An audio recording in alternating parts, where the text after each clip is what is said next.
Hello friends, welcome to exam notebook. दोस्तों, आज हम करेंगे वोकैब के कुछ क्वेश्चंस। ये क्वेश्चंस आप जो देख रहे हैं स्क्रीन पर, ये कुछ इस टाइप से आपके आ सकते हैं। आपको ऐसे ऑप्शन दे सकते हैं कि ए बी बताइए, इन दोनों में सिनोनिम्स कौन कौन से हैं, या आपके इंटोनिम्स कौन कौन से हैं। को कुछ भी पूछ सकता है, इनकरेक्ट या करेक्ट, इसमें कौन कौन से वर्ड ऐसे। ओके, तो आपके इस टाइप से अब आ सकते हैं, क्योंकि प्रीवियस अभी जो पेपर हुए हैं उसमें कुछ इस टाइप से देखने को मिला है। तो हो सकता है आपके यहाँ आने वाले जो एसबीआई या आईबीपीएस अभी लास्ट में होगा जब एग्ज़ाम ईयर के, तो उसमें हो सकता है आपको देखने को ऐसा मिले। तो ये जो आप वोकैब का क्वेश्चन देख रहे हैं, मैंने सिनोनिम्स लिए हैं। इसके आपको सिनोनिम्स इसमें से देखने हैं ए बी सी डी में, और 1 2 3 5 इसमें ऑप्शंस हैं, इसमें आपको टिक करना है। ओके, तो आप मेरे साथ साथ कीजिएगा और मैं आपको उसका मतलब भी बताऊंगा कि उसका क्या मतलब है पूरे वर्ड का। ओके, चलिए स्टार्ट करते हैं। फर्स्ट वर्ड है कंसोलिडेट। कंसोलिडेट का आपको उसका सिनोनिम्स निकालना है। इसमें से ए बी सी डी में इसके सिनोनिम्स कौन कौन से हैं, उसी हिसाब से 1 2 3 4 इसमें आपको टिक करना है। ओके, आपको मैं कंसोलिडेट का मतलब बता देता हूँ, आप भी थोड़ा इस पर इन्वॉल्व होइएगा।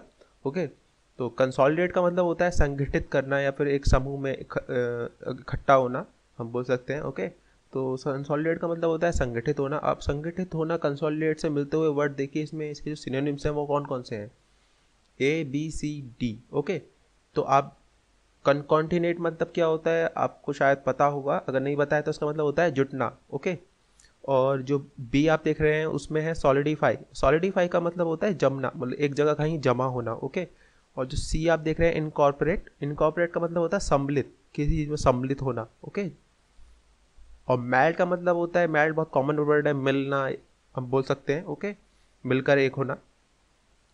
तो आप इसमें देखिए ये सारे ही इसके सिनोनिम्स हैं। ए बी सिनोनिम्स है इसका, कंसोलिडेट का B B C B D B. Okay, तो ये आप देखिए सारे ऑप्शंस जो ए बी सी डी इसमें दिए हुए हैं ये इसके सिनोनिम्स हैं। तो हमारा आंसर क्या होगा, 4। तो इस टाइप से कुछ आपको क्वेश्चन देखने को मिल सकते हैं, और ये बहुत अच्छा एक तरीका भी है याद करने का। इस वीडियो में मैंने 10 क्वेश्चंस लिए हैं। 10 क्वेश्चन का मतलब हर एक क्वेश्चन में आपको 5 वर्ड सीखने को मिलेंगे। 5 का मतलब 50 वर्ड आप यहाँ से सीख लेंगे आज। और मैं आपसे रिक्वेस्ट भी करूँगा कि आप इनको एक पेपर पे लिखते रहिए, इन वर्ड्स का मीनिंग जो आपको नहीं आता है, और उनको याद करने की कोशिश कीजिए, और मैं आपको साथ साथ याद करने की ट्राई भी करूँगा। ओके, सेकंड वर्ड है ट्रूप। ट्रूप का मतलब होता है सेना। सेना आप बोल सकते हैं, झुंड, टोली बोल सकते हैं हिंदी में। और जो आप ए बी सी डी देख रहे हैं इसमें से आपको सिनोनिम्स देखना है, इसका सिनोनिम कौन कौन सा है। और बहुत इजी है, आप क्योंकि आप इसे जनरली आप सुनते भी होंगे। आर्म फोर्स का मतलब भी सशस्त्र बल होता है, तो ये भी इसका सिनोनिम्स है। सॉलिडरी मतलब होता है सैन्य दल। और जो सी है इंडिविजुअल, ये एक ही होता है, यूनिट भी एक, एक या इकाई या पृथक बोल सकते हैं हिंदी में। तो इसका जो ए और बी, ये क्या है इसके ट्रूप के सिनोनिम्स। ओके,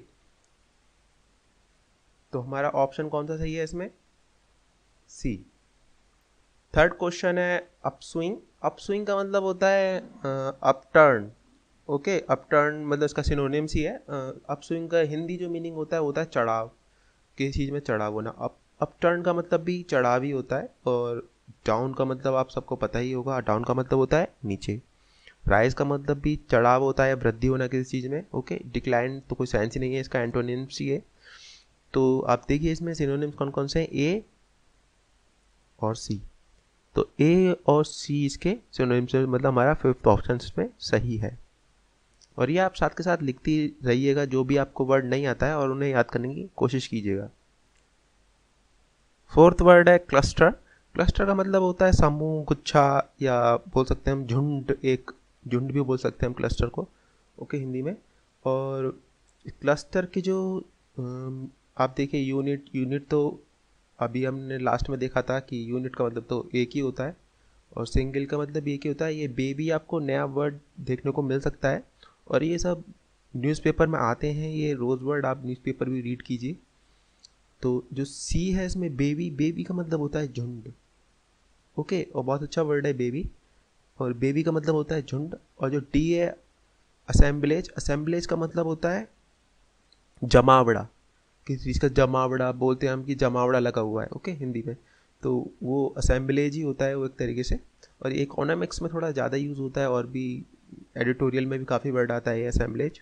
और जो उसके जो आप देखिए सिनोनिम्स क्या क्या हुए क्लस्टर के, तो डी हुआ और एक सी हुआ, तो हमारा राइट आंसर क्या है, सी और डी। अब सी और डी देखिए इसमें फर्स्ट इसमें सही है। फिफ्थ वर्ड है स्लाइड। स्लाइड का मतलब होता है थोड़ा सा, ओके, बहुत कॉमन वर्ड है और बहुत यूज़ होता है बहुत जनरली स्लाइड, ओके। और जो स्क्रिम्प आप देख रहे हैं, स्क्रिम्प का मतलब होता है कम या फिर दरिद्र बोल सकते हैं, मतलब इसका सिनोनिम्स ही ये भी, ओके। और स्कैंट, स्कैंट आपको नया देखने को मिल सकता है, लेकिन ये इसका सिनोनिम्स ही है। स्कैंट का मतलब होता है अल्प, मतलब बहुत कम, ओके। पेल, पेल ये आप डी जो देख रहे हैं, सी तो आपको पता ही होगा ब्राइट का मतलब उज्ज्वल, और डी जो देख रहे हैं पेल का मतलब होता है कमज़ोर या फिर फीका, निर्बल, बहुत दुर्बल, मतलब बहुत कमज़ोर इंसान को हम पेल बोल सकते हैं यहाँ पे। तो उसके जो हमारे सिनोनिम्स कौन कौन से हो गए, एक तो हो गया ए, एक हो गया बी और एक हो गया डी। ब्राइट तो इसका सिनोनिम्स नहीं है, ये तो एंटोनिम्स हो गया उज्ज्वल, ओके। तो ए बी और डी, अब देखिए इसमें कहाँ है, फोर्थ ये इसका राइट आंसर है, ओके। आपने देखा कि स्लाइड का क्या क्या सिनोनिम्स है, एक तो ए, स्कैंट और पेल, ओके। सिक्स क्वेश्चन है इलेबोरेट। इलेबोरेट का मतलब होता है विस्तृत, ओके, हिंदी में। और या किसी का इलेबोरेट करना हम बोलते हैं, जैसे कि इलेबोरेट कीजिए, तो इलेबोरेट मतलब आप इसका विस्तार कीजिए या फिर इस बात को आप पूरी बताइए। तो एक तरीके से विस्तार ही होता है हिंदी में इलेबोरेट करना, ओके। कन्फाइंड का मतलब होता है जो आप ए देख रहे हैं, कन्फाइंड का मतलब होता है सीमित, बहुत लिमिट, लिमिट में बोल सकते हैं हम, लिमिट बोल सकते हैं हम, ओके। कन्फाइंड का मतलब, तो आप देखिए बी स्पेशियस। स्पेशियस बहुत अच्छा वर्ड है। स्पेशियस का मतलब होता है विशाल। आपको स्पेस से ही आपको थोड़ा पता पड़ जाएगा, अगर आप इसे याद भी करना चाहते हैं यहीं पर, स्पेस से आप याद रख सकते हैं। स्पेशियस होता है विशाल, काफ़ी बड़ा, मतलब पूरा स्पेशियस जगह बोलते हैं हम, ओके। टीनी का मतलब हमें पता ही है कि टीनी का छोटा होता है, तो ये तो इसका एंटोनिम्स ही हो गया। और डी डिटेल आपको सबको पता ही होगा, तो डिटेल भी विस्तृत ही होता है। तो हमारे जो इसके सिनोनिम्स कौन कौन से हो गए इसके सिक्स क्वेश्चन के, हमारे हो गए एक तो बी और डी, ओके। तो हमारा कौन सा सही है इसमें, फोर्थ। सेवन्थ क्वेश्चन है क्रूड। क्रूड का जो हम यूज़ करते हैं वो भी आप रोज़ पढ़ते भी होंगे, तो क्रूड ऑयल न्यूज़पेपर में आता है, काफ़ी रोज़ाना ही आता है, आप देखेंगे न्यूज़पेपर में क्रूड ऑयल, ओके। तो क्रूड का मतलब होता है कच्चा, मतलब कच्चा तेल, क्रूड ऑयल, ओके। तो ऐसे आप इसे याद भी रख सकते हैं यहीं पर। नेटिव का मतलब होता है जन्म, जन्म से मतलब आपका बोलते हैं कि नेटिव प्लेस कौन सा है, तो मतलब आपका जन्म जो स्थान है वो कौन सा है, ओके, नेटिव प्लेस। तो नेटिव भी इसका सिनोनिम्स है। बी है प्योर। प्योर तो कोई इसका एंटोनिम्स ही हो गया, तो प्योर तो है नहीं इसका। और जो आप देख रहे हैं सी, इम्परफेक्ट। इम्परफेक्ट भी होता है, मतलब जो परफेक्ट ना हो, तो कच्चा ही हो सकता है वो भी, तो सी इसका सिनोनिम्स है। और डी फिल्टर्ड। फिल्टर्ड जो होगा वो प्योर होगा, तो इसका ये एंटोनिम्स है। तो हमारा ए और सी क्रूड का क्या है, सिनोनिम्स, ओके। तो हमारा ए और सी सेकंड इसमें सही है। एट्थ क्वेश्चन है इमिग्रेंस। इमिग्रेंस का मतलब होता है उभार, किसी चीज़ में उभार आना, ओके। हाईलाइट, हाईलाइट का मतलब होता है, आप सबको पता ही होगा, हाईलाइट किसी चीज़ को हाईलाइट करना, मतलब उसको उभारना, किसी उसको वर्ड को या किसी चीज़ में हाईलाइट करना किसी चीज़ को, तो मतलब उसको उभार देना। तो ये इसका सिनोनिम्स है। स्टॉप और डिक्रीमेंट, बी और सी इसका सिनोनिम्स नहीं है, इसके एंटोनिम्स हैं, और इसका कोई आप बहुत इजी वर्ड है, इसका मतलब भी आपको पता ही होगा। और ब्लोट का मतलब होता है, ये नया वर्ड आप देख सकते हैं, ब्लोट का मतलब होता है फूलना, ओके। तो ए और डी इसके सिनोनिम्स हैं, ओके। तो ए और डी आप देखिए इसमें, थर्ड इसका राइट आंसर है। नाइन्थ क्वेश्चन है कॉमोडिटी। कॉमोडिटी मतलब होता है वस्तु, उपयोगी वस्तु बोल सकते हैं हम हिंदी में से। तो कॉमोडिटी का जो सिनोनिम्स है, ए देखिए इसमें आइटम, बिल्कुल इसका ये सिनोनिम्स है। बी देखिए नॉन एंटिटी, नॉन एंटिटी इसका सिनोनिम्स नहीं है, ओके। सी देखिए थिंग, थिंग इसका सिनोनिम्स है वस्तु, ओके। ऑब्जेक्ट भी एक वस्तु ही होती है। तो डी सी और ए, मतलब ए सी और डी इसके सिनोनिम्स है, बी नहीं है। तो ए सी डी देखिए इसमें कहाँ है, इसमें नहीं है, तो मतलब फिफ्थ हमारा सही है नॉट, मतलब none of these. 10th word है फोकल। फोकल का मतलब होता है सेंट्रिक, मतलब केंद्रीय हिंदी में। और ये वर्ड आपका IBPS एसओ एग्ज़ाम में आया था फिलिंग द ब्लैंक्स में पढ़ने के लिए। तो ये वर्ड मैंने अपनी जो प्रीवियस मेरा चैनल था जो डिलीट हो गया किसी वजह से, टेक्निकल फॉल्ट की वजह से, उसमें मैंने ये आपको ये वर्ड सिखाया था। मैंने एक ही वोकैब की वीडियो बनाई थी, तो उसमें ये वर्ड मैंने आपको बताया था कि फोकल का मतलब। और ये वर्ड आपका IBPS एसओ 2017 में ये आया था, ओके। जो मेरा लास्ट चैनल था एग्ज़ाम नोटबुक के नाम से ही, वो टेक्निकल फॉल्ट की वजह से किसी वजह से डिलीट हो गया। वो अभी रिव्यू में है, पता नहीं क्या हुआ है। तो मैंने नया चैनल बना लिया ये, जिससे कि आपको नुकसान ना हो, मैं वीडियो दे पाऊँ आपको। तो फोकल मैंने उसमें आपको समझाया था कि सेंट्रिक होता है। ये वर्ड मैंने दोबारा लिया है आपको बताने के लिए कि वर्ड एग्ज़ाम में आया था, तो मैंने काफ़ी इंपॉर्टेंट वर्ड दिए थे उस वीडियो में, जो कि अब डिलीट हो गई है मेरे भी चैनल से। तो फोकल का मतलब होता है सेंट्रिक। सेंट्रिक जो आप इसके देखिए, ए देखिए सेंट्रल इसका सिनोनिम्स है, बी और सी सिनोनिम्स नहीं है, लास्ट और एंड, एंड मतलब आखिरी, ओके।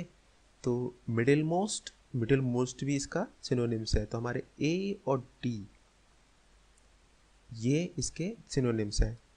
तो दोस्तों ये थे लेटेस्ट पैटर्न जो आपके आ सकते हैं क्वेश्चंस इस टाइप के, क्योंकि IBPS अभी एसओ एग्ज़ाम हुआ था, उसमें इस टाइप के क्वेश्चन कुछ थे, फिलिंग द ब्लैंक्स इसी टाइप के दे रहे थे वो, कि एक ही वर्ड को दो दो फिलिंग द ब्लैंक्स दे रहे थे एक क्वेश्चन में, और एक वर्ड को आपको उन दोनों में फिल करना था। तो ये जो मैंने लिया था, ये आपको एक डेमो दिया था कि एक लेटेस्ट पैटर्न इस टाइप का आपका आ सकता है। तो आप उस तरीके से आप प्रिपेयर भी कीजिए, नए वर्ड को सीखिए। जितनी आपकी स्ट्रॉन्ग वोकैब होगी, उतनी ही आपकी इंग्लिश जो होगी आपकी बहुत स्ट्रॉन्ग होगी।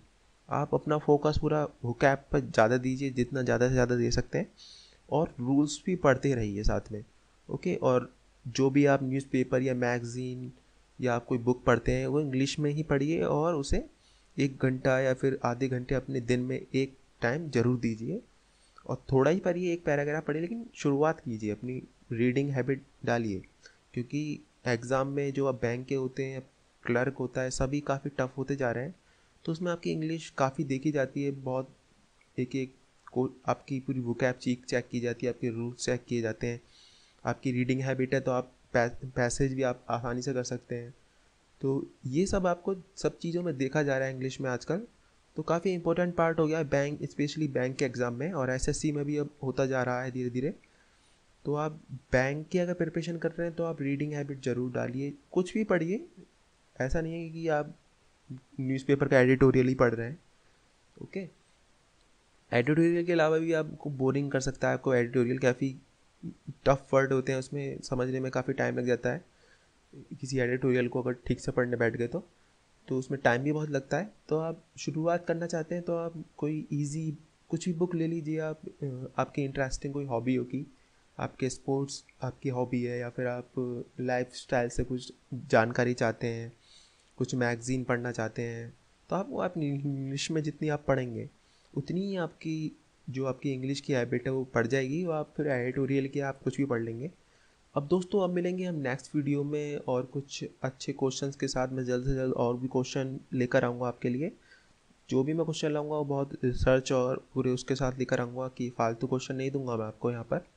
जितने भी क्वेश्चन होंगे मैं आपको जो देने की कोशिश करूँगा, वो अच्छे से अच्छे क्वेश्चंस और जो इम्पोर्टेंट हैं आपके लिए एग्ज़ाम को पॉइंट ऑफ व्यू से, उसको लाने की मैं यहाँ पे कोशिश करूँगा।